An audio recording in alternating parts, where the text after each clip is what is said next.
महामानव गौतम बुद्ध और उनके मानवतावादी व वैज्ञानिक धम्म में आपका बहुत बहुत स्वागत है। युद्ध गलत है, युद्ध मानव विकास में बाधक है।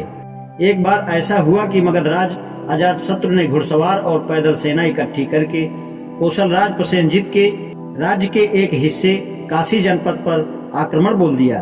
प्रसेनजित ने आक्रमण के बारे में सुना तो वह भी सेना लेकर अजातशत्रु का सामना करने के लिए निकल पड़ा। दोनों एक दूसरे से लड़े। अजातशत्रु ने प्रसेनजित को हरा दिया। प्रसेनजित हारकर वापस सावत्थी चला गया। जो भिक्षु सावत्थी नगर से भिक्षा प्राप्त करके लौट रहे थे, उन्होंने भगवान बुद्ध के पास आकर लड़ाई का तथा प्रसेनजित के हार कर वापस आने का समाचार कह सुनाया। भिक्षुओं, मगधराज अजातशत्रु अकुशल पक्ष का साथी है। कौशल राज प्रसेनदी कुशल धर्म का साथी है। अभी प्रसेनदी राजा एक पराजित आदमी की तरह रात्रि को दुख के साथ व्यतीत करेगा। विजय से बैर पैदा होता है, पराजित दुखी रहता है, किंतु जो उपशांत और राग रहित है वह जय पराजय की चिंता छोड़ सुखपूर्वक रहता है।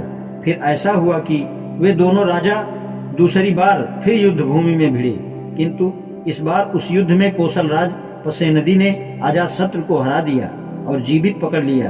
तब प्रसेनदी ने सोचा, यद्यपि मैं अजातशत्रु को कुछ हानि नहीं पहुंचा रहा, तो भी उसने मुझे कष्ट दिया है। फिर भी वह मेरा भांजा है। कैसा रहेगा यदि मैं उसे जीवित छोड़ दूं, किंतु उसकी सारी सेना, हाथी, घोड़े, रथ और पैदल सेना को अपने अधिकार में ले लूं। उसने वैसा ही किया। सावत्थी में भिक्षा लेकर लौटने पर भिक्षुओं ने आकर तथागत को यह समाचार सुनाया। इस पर तथागत ने कहा, एक आदमी अपने स्वार्थ के लिए दूसरे की यथेच्छ हानि कर सकता है, लेकिन जब उसकी दूसरों द्वारा हानि होती है तो वह लूटने पर फिर से दूसरे की हानि करता है। जब तक पाप कर्म फल देना आरंभ नहीं करता, तब तक मूर्ख आदमी आनंदित होता है, किंतु जब पाप कर्म फल देता है तो वह आदमी दुखी होता है। हत्यारे को हत्यारा मिल जाता है, दूसरों को हराने वाले को एक दूसरा हराने वाला मिल जाता है, दूसरों को गाली देने वाले को एक गाली देने वाला मिल जाता है।